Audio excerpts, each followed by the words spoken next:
nimekuja kwenu si kwa mtazamo wa kiofisi pekee, bali kama mshirika wa kazi, nikihitaji ushirikiano na nyinyi ili kazi zangu ziende vizuri, ili nanyi pia tuweze kufikia malengo kama taifa kwa ujumla, na kupanua wigo wa wanachama hasa katika sekta isiyo rasmi, sekta binafsi, yale wale waliojiajiri, na kuimarisha huduma rafiki za haraka na zenye kujenga imani kwa wanachama wetu.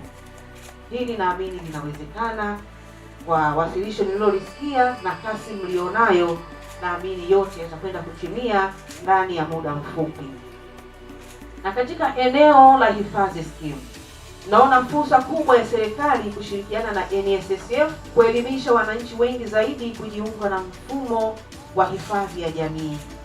Kwa sababu hii hatua tu ya kupelekea haya maelekezo ya kuundwa kwa hii hifadhi skimu, tunaona namna gani Mheshimiwa Rais anavyotamani kugusa maisha ya kila mwananchi, si waajiriwa peke yao, lakini hata wale waliojiajiri na wakapata fursa ya kujiunga hapo hapo, kwa sababu ninaamini kwa kiwango kilichopo hata yule mama anayeuza mboga kwenye beseni anaweza kujiunga.